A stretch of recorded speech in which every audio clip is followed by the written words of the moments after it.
Natalie Harp not answering the question. Is not a public figure. Nor is Ruby Freeman or Shane Moss. She has no ability. To be honest, Georgia Senator Jon Ossoff is facing fresh backlash for a comment that he made that really got under MAGA skin this week.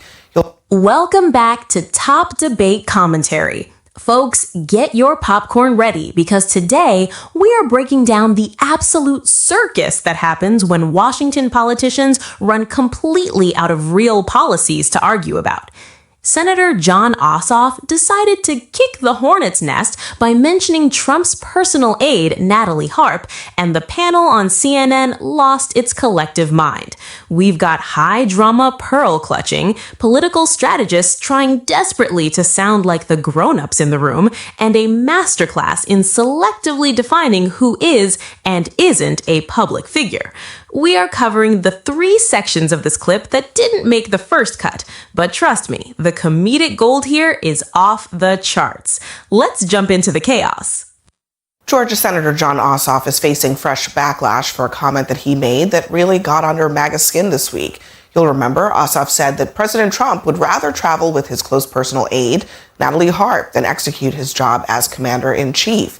But some on the left cheer, and others think it was a step too far. For example, Barack Obama's former advisor and our colleague here, David Axelrod, who said those 2 words, with Natalie, seemed gratuitous and unnecessary. He added that they distracted and detracted from the power of the message.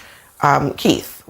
We kick things off right at the beginning, where Senator Jon Ossoff decides that of all the geopolitical issues in the world, the most urgent national security crisis is Donald Trump traveling with his executive assistant, Natalie Harp.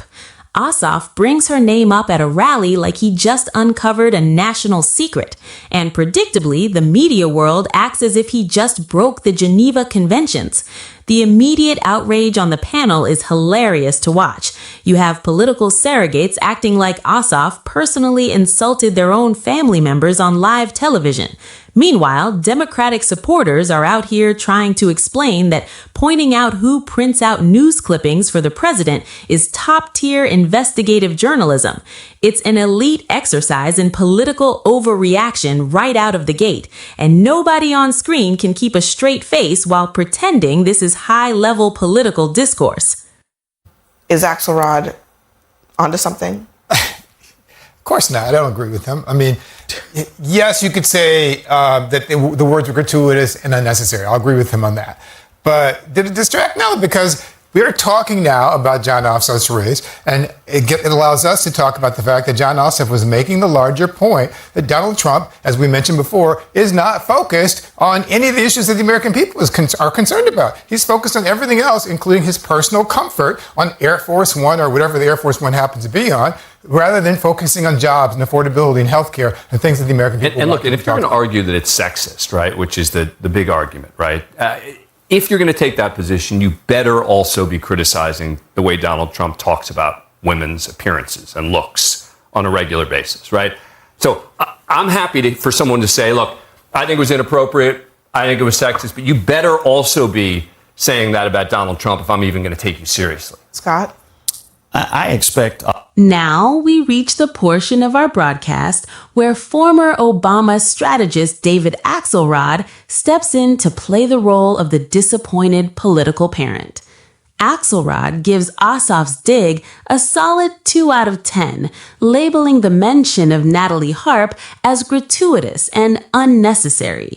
You can practically hear Axelrod internally screaming, "Why are we talking about the assistant when we could be talking about literally anything else?" It's comedy watching the panel digest this.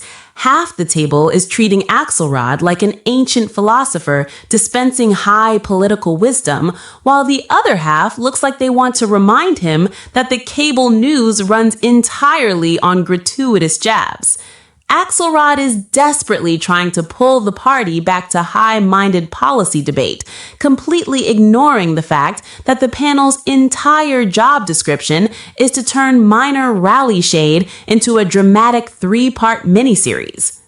The question. Natalie Harp Not answering the question. is not a public figure. Nor is She has Ruby no. Freeman or she Shane has, Moss. She has no ability. to be honest, you are not answering the question. You are Democrats you are I'm sorry. avoiding They are the the party question of women again, and Scott Jennings. dragging her. You I'm continuously sorry. distracted, Hold on. devoid It has avoid the nothing You had, by the way, at home, to you have no do- idea how loud this is. But Scott, listen. you have no idea how dishonest you It are has to nothing come on to and say do this with stuff. Natalie. She is Yes, it she does. is It being has a everything to do. And defenseless if you want being to inconsistent, First of all, hypocritical. just go ahead, to but I'm not going to do just it. to be clear, Inconsistent, hold on a second. hypocritical. What do you think, Lydia? Hold on a second. You're Keith. a Republican or conservative woman. Just to be What do you clear. think? You were asked a question. Hold you on a avoided second, answering Keith. it. Just to be clear, I think the idea of continually describing a 35-year-old woman as somebody who has no agency and is defenseless and is just a victim, that is She's a kind of victim of Jon demeaning Ossoff's to begin character with. assassination. But the second, 100%. but the second Top thing Trump is, White House official. but the second thing is, Scott, you are so concerned about that, but you have not expressed any concern over Trump's repeated demeaning of all kinds of other women who are just simply doing their jobs. Including our host. He attacked our host here. I'm disappointed you don't remember this, but during the president's first term, you actually got into it with him on the South Lawn, and we did a show together, and I said, I don't think that's good. Okay, He you shouldn't got talk one to you that example way. because you have and to you don't be- remember. with But the the bottom right line guy. is, But that's- the but fact Scott- that you won't defend Harp here But hold is on. What crazy about to all me. these Hold on different a second. examples? You are so good at That's turning why I the asked subject you away this, from Scott, the reality of because what she just you said, easily Scott. It's could now have- even more decibels than you it was. easily you're could have playing. said- I know you're playing to Hold your on, audience Keith, here, but Scott, you're Keith, still just Personal hold avoiding the space. subject. Personal space. Hold on. Yeah, Scott, you it's easily could wonderful have said, comedy, Scott, you but easily you're could have avoiding the said, subject. in this very same way that I denounce what Jon Ossoff said, I also denounce all the things that Donald Trump has said.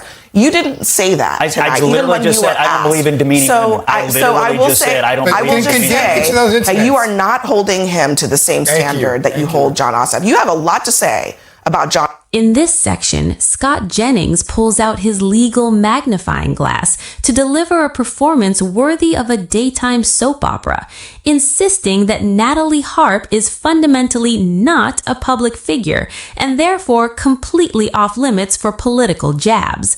Host Abby Phillip and the panel look at him like he just claimed water isn't wet. Watching Jennings attempt to draw an invisible moral line around a presidential staffer who travels on private jets, manages high-profile communications, and works 3 feet away from the Oval Office is absolute peak television. The panel practically trips over themselves, explaining that if you are managing the leader of the free world's newsfeed, you've officially opted out of the witness protection program.